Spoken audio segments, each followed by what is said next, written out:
নমস্কার,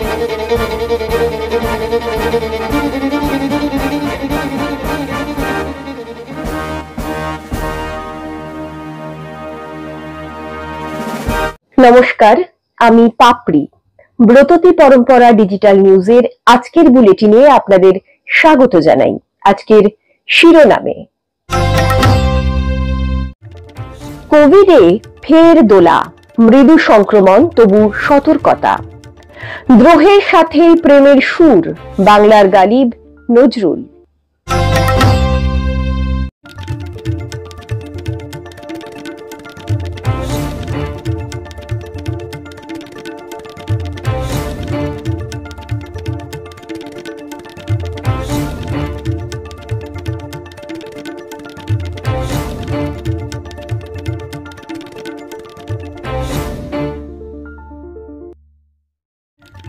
শুরু করছি আজকের সংবাদ সংকেত। ছোট গল্প সংকলন হার্ট ল্যাম্প বইয়ের জন্য প্রথম কন্নড় লেখিকা বানু মুস্তাক আন্তর্জাতিক সাহিত্য মহলের অন্যতম নামী পুরস্কার বুকার প্রাইজ জিতলেন। সেই সঙ্গে 2016 সালের পর তাঁর বইয়ের ইংরেজি সংস্করণের জন্য পুরস্কৃত হলেন দীপা ভাস্তি। গত 13 মে সকাল 11:35 নাসার সোলার অবজারভেটরির ক্যামেরায় বন্দী হলো এক অত্যন্ত শক্তিশালী সোলার ফ্লেয়ার বা সৌর বিস্তারণের মুহূর্ত। প্রচণ্ড শক্তিশালী এই সৌর বিস্তারণকে শক্তির বিচারে X1.2-তে শ্রেণীভুক্ত করা হয়েছে। এই ধরনের বিস্তারণ রেডিও সংযোগ, পাওয়ার গ্রিড, নেভিগেশন সিগন্যালের উপর প্রভাব ফেলতে পারে, এমনকি বিপদে ফেলতে পারে মহাকাশযান বা মহাকাশচারীকেও। পৃথিবীর সর্বোচ্চ শৃঙ্গ মাউন্ট এভারেস্ট জয় করলেন পশ্চিমবঙ্গের 2 বাঙালি পর্বতারোহী।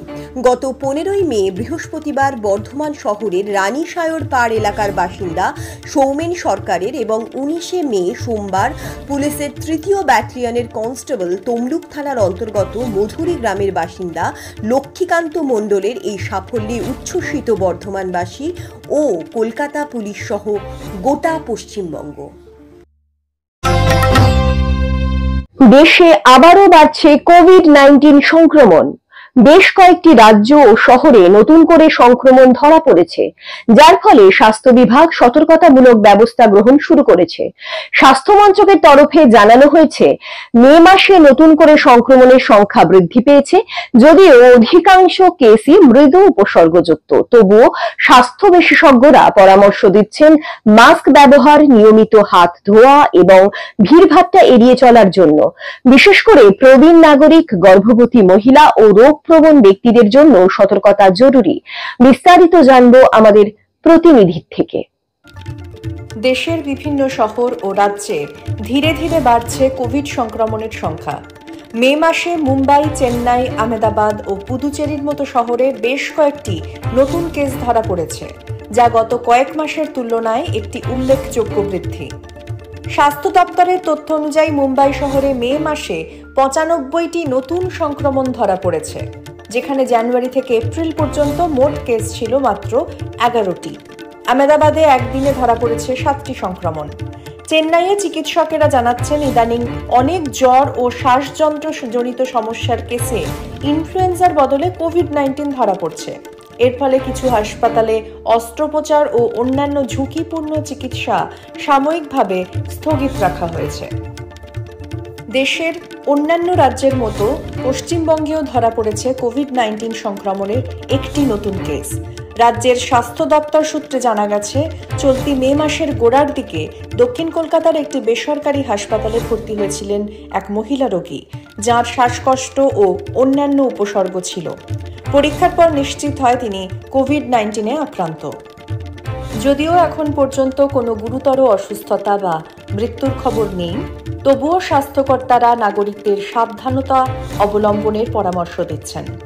বিশেষজ্ঞরা বলছেন, কোভিড এখন একটি ঋতুভিত্তিক ভাইরাসের মতো আচরণ করছে এবং সংক্রমণ থেকে বাঁচতে নিয়মিত মাস্ক ব্যবহার, হাত ধোয়া এবং জনসমাগম এড়িয়ে চলাই প্রয়োজন।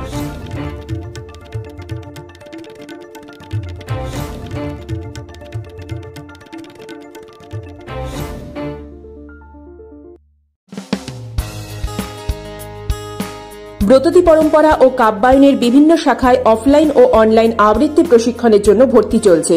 কবির রোড, সল্টলেক, বারাকপুর, সোনারপুর, চুঁচুড়া, বেহালা, শ্রীরামপুর, শ্যামবাজার ও শান্তিনিকেতন শাখায় ভর্তির জন্য যোগাযোগ করুন এই নাম্বারগুলিতে।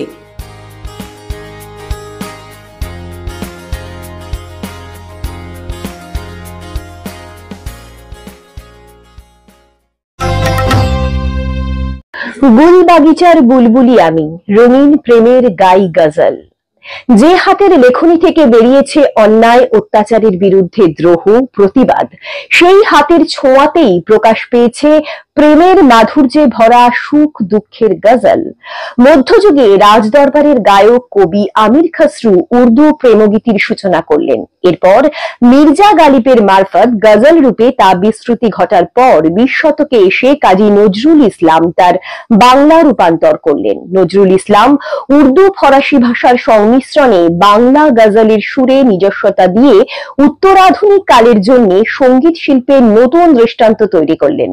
নজরুল জয়ন্তীকে স্মরণে রেখে আজ ওনার এই বিশেষ কৃতিত্বের কথা শুনবো আমাদের প্রতিনিধির থেকে।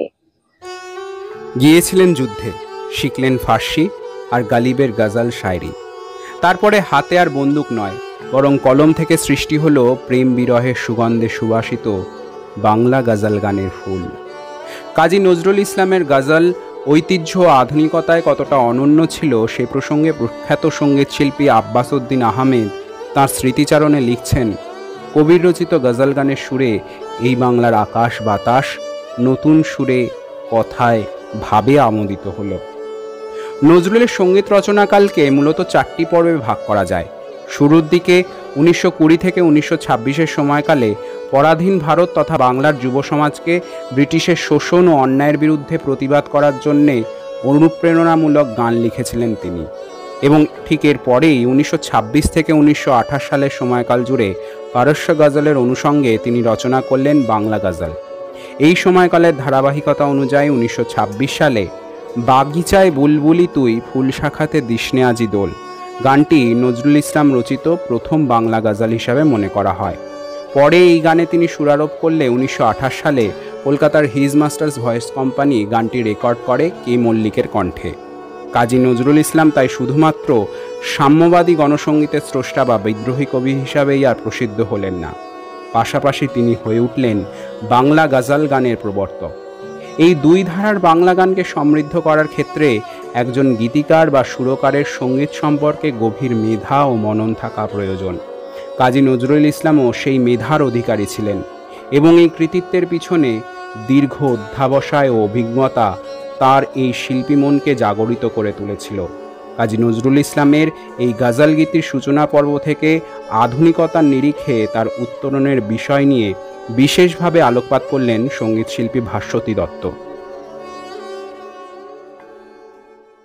17 বছর বয়সের কাজী নজরুল ইসলাম চলে যাচ্ছেন করাচিতে 49 নম্বর বেঙ্গল রেজিমেন্টে যোগদান করছেন এবং ভাগ্যবশত, সেটা আমাদের সৌভাগ্য বলা যায়, সেখানে ওনাকে খুব একটা যুদ্ধে যেতে হতো না।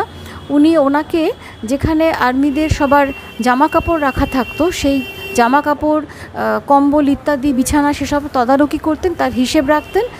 সেই সঙ্গে তিনি যেটা করতে শুরু করলেন, তিনি প্রচুর উর্দু এবং ফার্সি ভাষা সেইখানকার মানুষজনদের কাছ থেকে শিখতে শুরু করেন এবং ফলে সেই সময়ের মানুষ যারা ওখানে গান গাইতেন বা গজল গাইছেন, নজরুল কোথাও সেইখান থেকে সেই গানেতে তিনি আর কি প্রভাবিত হচ্ছেন। ফলে বলা যায় যে এই সব গানের প্রভাব নজরুলকে ভীষণভাবে নজরুলকে খুব আবেগতাড়িত করেছিল এবং সৃষ্টি উন্মুখ করেছিল। ভেতরে তো সব কবিসত্তা, সৃষ্টিশীলতা ছিলই, গজল তৈরি করেন। যে কারণে আমরা বলি যে বাংলা গজলকে বাংলা ভাষায় প্রথম গজল নিয়েই আসেন কাজী নজরুল ইসলাম।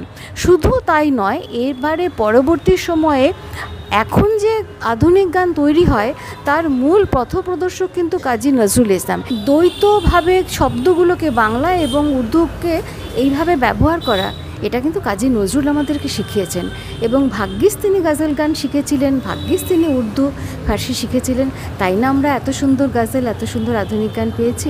তাকে আমার প্রণাম, 126তম জন্ম জয়ন্তীতে প্রণাম। আজকের খবর এই পর্যন্ত। পরবর্তী খবরের জন্য চোখ রাখুন ব্রততী পরম্পরার ইউটিউব এবং ফেসবুক পেজে আগামী রোববার ঠিক সন্ধে 7:30টায়। নমস্কার।